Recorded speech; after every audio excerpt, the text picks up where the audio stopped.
You've been told your whole life that living for others is the highest moral ideal, that sacrifice is noble, that putting yourself last makes you a good person. And if you've ever felt exhausted, resentful, or empty while trying to be selfless, you've probably blamed yourself for not being good enough. But what if the problem isn't you?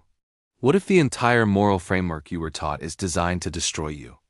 Ayn Rand spent decades arguing that altruism, the idea that you exist to serve others, is the most dangerous moral code ever created.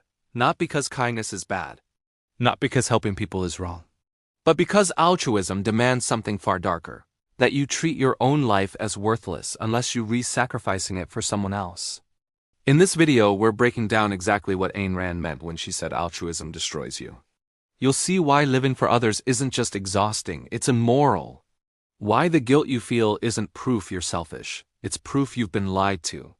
And why reclaiming your life isn't cruelty, it's survival. This isn't about being cold or indifferent.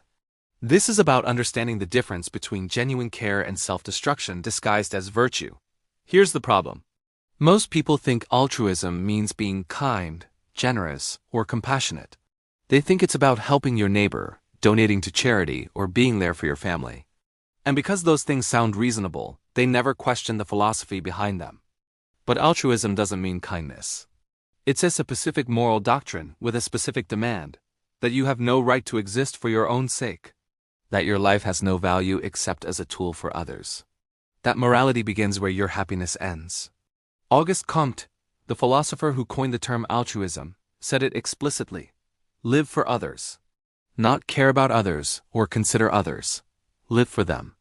Your time, your energy, your dreams, your body, all of it belongs to other people. You are the means. They are the end. And here's where it gets dangerous. Altruism doesn't just ask you to help people, it demands that you sacrifice. The key word is sacrifice, not trade, not mutual benefit. Sacrifice means giving up something you value for something you value less or don't value at all. If you enjoy helping someone, altruism says that doesn't count because you got something out of it. True virtue, according to altruism, requires pain. It requires loss. It requires you to suffer. Think about how this plays out in your life. You stay in a relationship that drains you because leaving would be selfish. You give money you can't afford to lose because saying no would make you a bad person. You work yourself into exhaustion for a boss who doesn't appreciate you because that's what loyalty looks like. And every time you feel resentful, every time you feel empty, you're told the problem is that you're not sacrificing enough. Altruism has convinced millions of people that self-destruction is morality. And the cost is your life. So what did Ayn Rand actually say about altruism? Let's be precise because this is where most people get it wrong. Rand defined altruism as the moral principle that man has no right to exist for his own sake, that service to others is the only justification of his existence, and that self-sacrifice is his highest moral duty. She didn't attack kindness. She didn't attack generosity. She attacked the idea that your life is not your own. Let's break this down into 3 parts. First, altruism says you have no right to exist for your own sake. This means your life has no inherent value. You're not here to pursue your happiness, build your dreams, or create a life you love. You're here to serve. Your purpose is defined entirely by what you can do for others. The moment you stop being useful, you stop mattering. Think about what this does to you psychologically. If your worth depends on how much you sacrifice, you can never stop. You can never rest. You can never say, I've done enough. Because there's always someone who needs more. There's always another cause, another obligation, another person whose claim on your life is stronger than your own. Second, altruism says service to others is the only justification of your existence. Not one justification, the only one. This means anything you do for yourself, your career, your health, your happiness, is morally suspect. You need permission to enjoy your own life. And that permission only comes if you've suffered enough for others first. This is why people feel guilty for taking a vacation, for spending money on themselves, for saying no to requests they don't want to fulfill. Altruism has taught them that self-interest is sin, that wanting something for yourself is proof you're morally deficient. But here's what Rand understood. If your life has no value to you, it has no value to anyone else either. A person who doesn't value their own existence can't genuinely value anyone else's. They can only obey. They can only submit. They can only give until there's nothing left. Third, altruism says self-sacrifice is your highest moral duty. Sacrifice doesn't mean giving from abundance. It doesn't mean trading value for value. It means loss. It means pain. It means giving up something that matters to you for something that doesn't, or for someone who has no right to demand it. Rand argued that this is evil. Not because helping people is bad, but because sacrifice as a moral ideal destroys the person who practices it. You cannot build a life on loss. You cannot achieve happiness by making suffering your virtue. And you cannot love others if you've been taught to hate yourself. Now here's what altruism is not. It's not generosity. Generosity is giving because you want to, because it aligns with your values, because the person matters to you. Altruism demands you give whether you want to or not, especially if you don't want to, because that's when it counts as sacrifice. It's not compassion. Compassion is feeling for someone and acting on that feeling. Altruism demands you act even when you feel nothing or when you feel resentment, because duty matters more than emotion. And it's not love. Love is selfish. You choose the person. You value them. You want them in your life. Altruism says love is only moral if it costs you, if it hurts you, if you're worse off because of it. Ayn Rand rejected altruism because it rejects life. And she offered an alternative, rational self-interest. The idea that your life belongs to you, that your happiness is a moral purpose, and that you have every right to exist for your own sake. Let's make this concrete. Here are 3 situations where altruism destroys you and what rational self-interest looks like instead. Situation 1. Relationships. You've been dating someone for 2 years. In the beginning, it was good. But now you're exhausted. They don't contribute equally. They demand your time but cancel plans when it's convenient for them. They criticize your ambitions but expect you to support theirs. And when you try to talk about it, they call you selfish. Altruism tells you to stay. Because leaving is selfish, because relationships require sacrifice. Because if you really love them, their happiness would matter more than your own. So you stay, you shrink your life to accommodate theirs. You give up opportunities, friendships, peace of mind. And the more you give, the more they take, because you've taught them your needs don't matter. Here's what Ayn Rand would say. A relationship is not a duty, it's a value. You're in it because that person adds to your life, not because you owe them your existence. Love is not sacrifice. Love is trade. You give because you want to, because they give back, because the relationship makes both of you better. The moment it becomes one-sided loss, it's not love anymore, it's servitude. Rational self-interest means asking, does this person respect my time, my goals, my values? Do they enhance my life or drain it? And if the answer is drain, you leave. Not because you're cruel, but because your life is not a resource for someone else to consume. Situation 2. Family. Your parents call. They need money again. It's always something. Medical bills, rent, a car repair. And you send it, even though you're behind on your own bills. Even though you've been saving for something that matters to you. Even though they've never paid you back and never will. Because they're family. Because you owe them. Because saying no would make you a bad son, a bad daughter. Altruism says family is obligation, that blood creates debt, that you exist to serve the people who raised you, no matter what they did or didn't do, no matter how they treat you now. And if you prioritize your own financial stability, your own future, your own well-being, you're selfish. Here's what Rand understood. You don't owe anyone your life, not even your parents.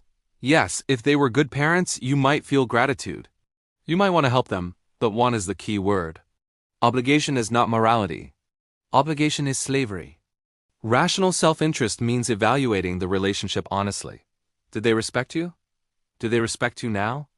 Are they asking for help or demanding sacrifice? And most importantly, can you afford to give without destroying your own stability? If the answer is no, you say no. Not because you hate them, but because your life comes first. You're not a backup plan. You're not a safety net. You're a person with your own goals, and you have every right to pursue them. Situation 3. Work. You've been at your job for 5 years. You do excellent work. You stay late. You cover for coworkers. You've taken on responsibilities outside your role. But when you ask for a raise, your boss says the company can't afford it. When you mention you're burned out, they remind you the team is counting on you. When you consider leaving, they make you feel guilty for abandoning people who need you. Altruism says loyalty means sacrifice. That being a good employee means putting the company first, even when the company doesn't put you first. That asking for fair compensation is greedy. That protecting your time and energy is letting people down. Here's what Ayn Rand would say. Employment is a trade. You exchange your time, your skill, your effort for money and value. If that trade is no longer equal, you renegotiate or you leave. You don't owe your employer your health, your nights, your weekends, or your future. They're paying for your work, not your life. Rational self-interest means recognizing when you're being exploited. It means asking, am I getting what I'm worth? Is this job moving me toward my goals or keeping me stuck? And if the answer is stuck, you start looking for something better. You're not abandoning anyone. You're refusing to abandon yourself. In all three situations, the pattern is the same. Altruism tells you to give until it hurts. Rational self-interest tells you to give when it makes sense, to people who deserve it, in ways that don't destroy you. One is morality. The other is self-destruction. Let's address the two most common objections to what we've been talking about. Objection 1. If everyone is selfish, society will collapse. People will stop helping each other. It'll be chaos, every man for himself, the strong exploiting the weak. Here's Rand's response. You're confusing rational self-interest with mindless brutality. Rational self-interest doesn't mean doing whatever you want regardless of consequences. It means pursuing your genuine long-term happiness through reason, not whim. And reason tells you that other people are not obstacles. They're potential values. Think about it. If you're rational, you want to live in a society where people respect rights, honor contracts, and deal with each other through voluntary trade, not force. You want doctors who are skilled because you might need one. You want engineers who are competent because you'll use what they build. You want friends who are honest because dishonest people destroy value. Rational self-interest creates cooperation, not conflict. But it's cooperation by choice, by mutual benefit, not by guilt or obligation. You help people because you want to, because they've earned it, because the relationship adds value to your life. That's sustainable. That's real. Altruism, on the other hand, breeds resentment because it demands you help people whether you want to or not, whether they deserve it or not, whether it costs you everything or not. The selfish person, in Rand's sense, doesn't exploit others. They respect others because respecting rights and rationality is in their self-interest. The altruist is the one who's dangerous because they've accepted that some people exist to be sacrificed for others. And once you accept that principle, the only question left is, who gets sacrificed and who benefits? Objection 2. So you're saying we should never help anyone? That we should just ignore suffering and only care about ourselves? No. That's not what Rand said, and it's not what rational self-interest means. Rand argued that you have no duty to help others, but you're free to help if you choose to. The difference is choice versus obligation. If you see someone in trouble and you have the ability to help without destroying yourself, you might choose to help. Maybe because you care about them. Maybe because you value living in a world where people help each other. Maybe because it aligns with your personal sense of benevolence. But it's your choice. You're not doing it out of duty. You're doing it because it reflects your values. Rational self-interest doesn't require you to be indifferent. It requires you to be honest. Honest about what you value. Honest about what you can afford to give. Honest about whether the person deserves your help. And it requires you to recognize that your life comes first. Always. Not because other lives don't matter, but because you can't give from an empty well. Altruism tells you to help everyone. Always. Regardless of cost. Regardless of merit. Rational self-interest tells you to help selectively. Intentionally, sustainably. One destroys you. The other lets you live. Let's look at what transformation actually looks like. Before and after. Before you're living by altruism. You wake up already behind. There's a list of people who need things from you, and you'll get to yourself if there's time left over. But there's never time left over. Your sister needs help moving. Your boss needs you to stay late. Your friend needs emotional support for the same problem you've helped them with 20 times. And you say yes to all of it. Because saying no feels wrong, you're tired, you're resentful. But you can't admit it, because resentment means you're selfish. So you smile. You show up, you give, and inside you're disappearing. Your goals are on hold, your dreams are someday plans. Your life is a background character in everyone else's story. You tell yourself it's temporary. That once you've helped enough people, once you've proven you're good, you'll finally get to focus on yourself. But that day never comes. Because altruism doesn't have a finish line. There's always another sacrifice. Always another person. Always another reason your life can wait. After, you're living by rational self-interest. You wake up with clarity. Your life is yours. You have goals that matter to you, and you're actively pursuing them. When someone asks for your time, you evaluate. Do I want to help this person? Can I afford to? Does this align with my values? And if the answer is no, you say no. Without guilt. Without apology. Because you've accepted that you're not here to be used. You still care about people, but you care selectively. You invest in relationships that are mutual, where both people add value to each other's lives. You help when it makes sense, when you have the capacity, when the person has earned it. And you stop helping when it becomes one-sided loss. You're not tired anymore. You're not resentful.